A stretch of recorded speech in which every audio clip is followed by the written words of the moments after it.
Over the Thanksgiving break, more pretty horrific details surfaced regarding Donald Trump's Secretary of Defense pick, Pete Hegseth. And this includes Hegseth's own mother disclosing that she believes that he engages in abusive behavior toward women in an email that she wrote to him amid one of his divorces. And I'm going to get to that later in this story. But first, I want to focus on some of the bombshell reporting that was carried out by the New Yorker. Jane Mayer is the reporter here who basically found some information in a 7-page report from the time that Pete Hegseth was leading the Veterans for Freedom and Concerned Veterans for America, CVA, from 2013 to 2016. Apparently, in his staff, there were 2 whistleblowers who actually reported some of his behavior, which they found to be inappropriate, including chaos at a Louisiana strip club, that he fostered a culture of sexism, a hateful and Islamophobic outburst in Ohio, and they claimed that donor funds were being used for partying and hookups.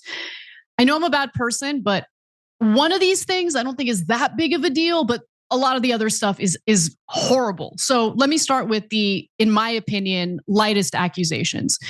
So, again, the report on Hegseth's allegations began when he took his CVA team to a strip club. So in late November of 2014, Hegseth and his team deployed to Louisiana for a US Senate runoff. This is when, according to the whistleblower complaint, Hegseth took the CVA team to the strip club where he was so drunk he tried to get on the stage and dance with the strippers. So that's not great. I don't think that's the worst thing in the world, but a female CVA associate, the report says, had to get him off the stage, adding she had to intervene with security to prevent him from getting thrown out. The whistleblower continued as if in disbelief. A Fox News contributor with the rank of captain at the time in the National Guard and the CEO of a veterans organization was in a strip club trying to dance with strippers. Now, what he did after that, allegedly, based on what this whistleblower is saying, is way, way worse. And I'm going to get to that in just a minute. But thoughts so far, Cenk?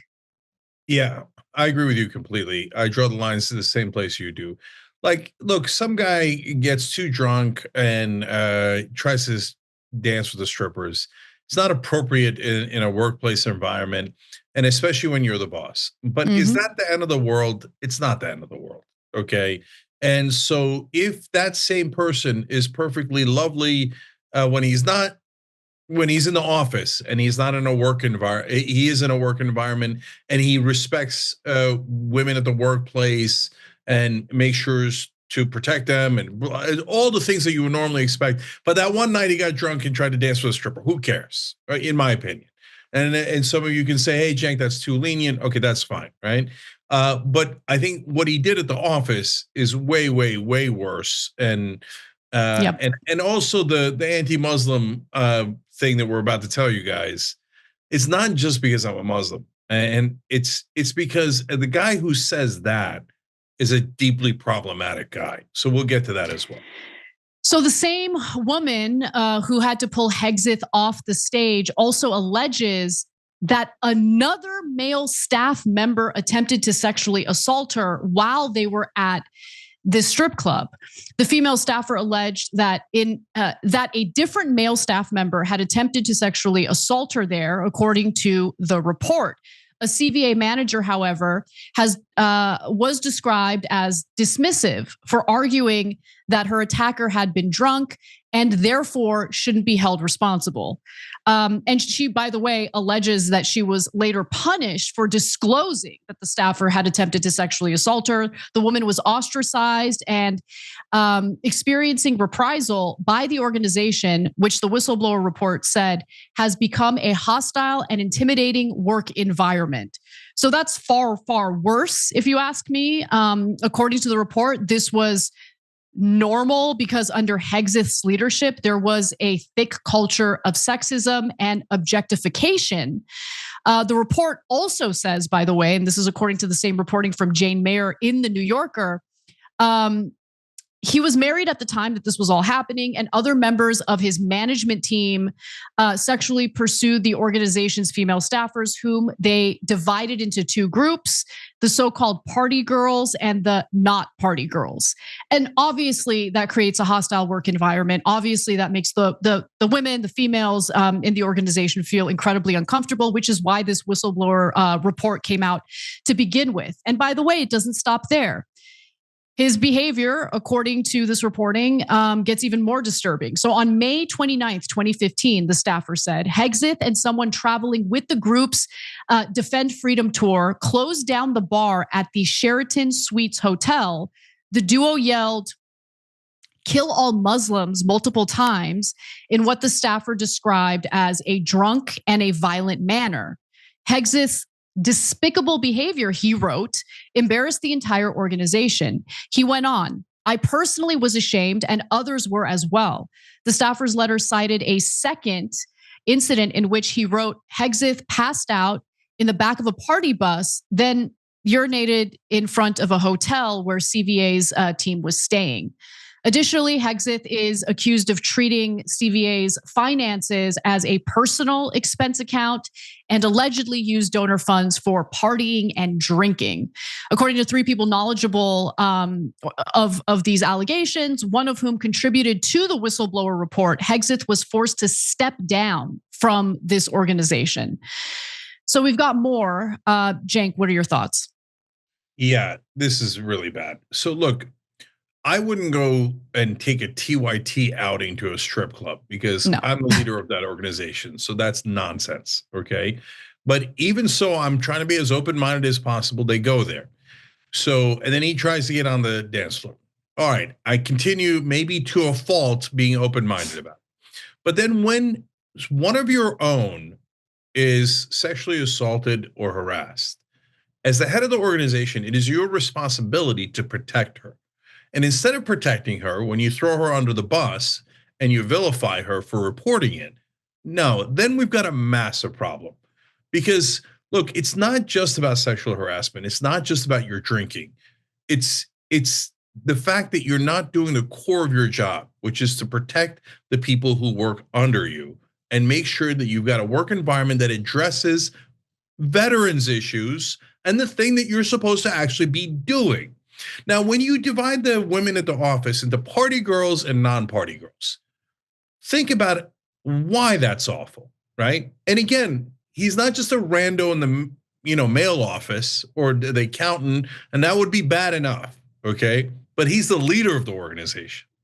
Now, do you think you want to be in the party girl category where they think, oh, we might be able to have sex with them, and that's how we're categorizing these women at work, right? Or do you want to be in the non-party girl category where you're vilified and you're frowned upon because, oh, you don't even want to have sex with the leaders of this organization? Both categories are awful. You do not want to be in either category. And so this is just a disaster. Now, when you get to the kill all Muslims thing, okay, guys, you know this is true. I'm about to tell you the most true thing you've ever heard, and it doesn't matter where you are on the political spectrum.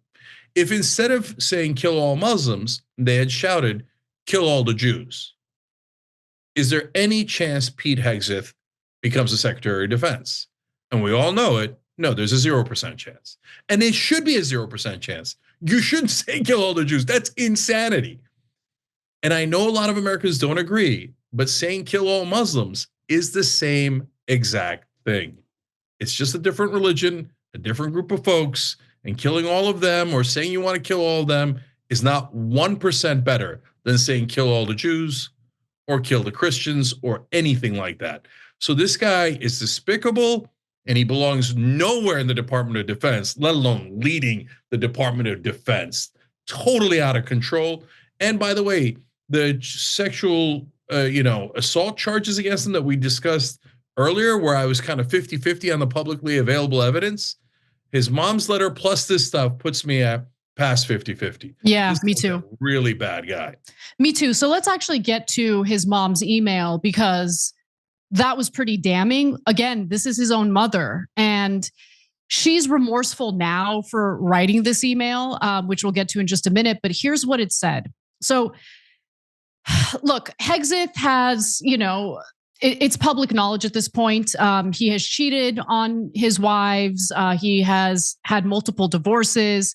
And so the New York Times had obtained an email by his 70-year-old mother, Penelope Hegseth, after his son's contentious divorce from his second wife, Samantha. So Samantha was not only his second wife, she's also the mother of 3 of his children. And here's what she wrote in the email. On behalf of all the women, and I know it's many, you have abused in some way, I say get some help and take an honest look at yourself. I have no respect for any man that belittles, lies, cheats, sleeps around, and uses women for his own power and ego. You are that man and have been for years. And as your mother, it pains me and embarrasses me to say that, but it is the sad, sad truth. For you to try to label her as unstable, meaning Samantha, for your own advantage is despicable and abusive. Is there any sense of decency left in you? She, Samantha, did not ask for or deserve any of what has come to her by your hand. Neither did Meredith. And Meredith was his first wife. So Penelope now claims that she regrets sending the email, telling the Times, quote, "It is not true. It has never been true. I know my son. He is a good father, husband." She said that publishing the contents of the first email was disgusting. And I should note that after she sent the first email, sometime afterward, she basically messaged him again to apologize for the email. What are your thoughts on that? I think that there's a certain level of clarity, Cenk, coming from his mother here. And look, I'm sure she loves her son. And so I think she did feel these things, but then didn't want to lose her son, didn't want to destroy her relationship with him for being too harsh, which led to the second email. But like, you wrote it because you felt it. And I mean, you look at the allegations against Hegseth, you look at the infidelity, the multiple divorces, which by the way happens, people get divorced. I'm not judging over that. But when you take all of that together and put it in context, it just doesn't look good for Hegseth at all. Yeah. Look, I hate going into their personal lives, and I hate, the fact that the mom's letter, which she didn't want to come out, is out. And I'm not judging him for his divorces. I'm not judging him for even his infidelity. And you could say, hey, on a personal level, that really bothers me. Okay, that's fine, no problem. Okay. But that shouldn't affect policy. That shouldn't affect politics, in my opinion, whether it's a Democrat or Republican. And I always say, always think about a shoe on the other foot, right? So I don't know how many marriages Democratic nominees had, and I'm not concerned about it. But did the mom mean the things that she wrote in the first letter? Of course she did. I mean, you don't write that kind of harsh stuff about your son unless you meant it. And it reminded me a little bit of Ivana Trump's statements in the divorce proceedings against Donald Trump, which she then later took back after they reached a divorce settlement. But she had written them in her book and in the deposition, and the vicious things that Donald Trump did to her. So there's no way to put that horse back in the barn. We know that those things happened because they said it in a moment of truth and clarity, right? Now, to me, the more important part is, okay, now when you take all the allegations at the veterans group that he ran, you take what his mom says about how he abuses women, you take, interestingly, that clip we showed you guys last week of a woman at Fox News, one of his colleagues, saying, you should be concerned about this guy, right? Mm-hmm. And then you couple that, and then you look back at that 2017 sexual assault allegation, and now I'm past 50-50. Like, on the available evidence, you just couldn't tell, right? They didn't charge him. And there were things that the witnesses said that were against him and that were in favor of him, et cetera. But when you see the overwhelming pattern in his life of just not having any regard for women and what they think and their volition and their consent, et cetera, it makes me and the fact that he quickly settled it. Again, we don't know what he settled at. The civil suit regarding that sexual assault allegation. We don't know how much he settled for. And the fact that, Anna, one other thing that was evident in the beginning, and we mentioned in passing, that Susie Wiles, the chief of staff for Trump, seems significantly concerned. And so when you put all that together, that leads me to think that maybe he did do that sexual assault. And again, it's so hard for us to know from the outside. And any way you slice it, though, even if you say, hey, that's not good enough evidence, I'm not going to hold that against him. What he did at the veterans group is bad enough on its own. It's an absolute deal breaker. And so if you say no, it's not a deal breaker. As Secretary of Defense, who cares if he takes the hardworking women who are trying to protect our nation and divides them into party girls and non-party girls? And if he's, oh yeah, maybe he doesn't want to kill the Christians or the Jews, but hey, maybe he'll kill all the Muslims and the Buddhists. Yeah, no, I'm not interested in that guy. That's a really bad guy. Is a terrible pick for Secretary of Defense. Thanks for watching The Young Turks. Really appreciate it. Another way to show support is through YouTube memberships. You'll get to interact with us more. There's live chat emojis, badges. You've got emojis of me, Anna, John, JR. So those are super fun. But you also get playback of our exclusive member-only shows and specials right after they air. So all of that, all you gotta do is click that join button right underneath the video. Thank you.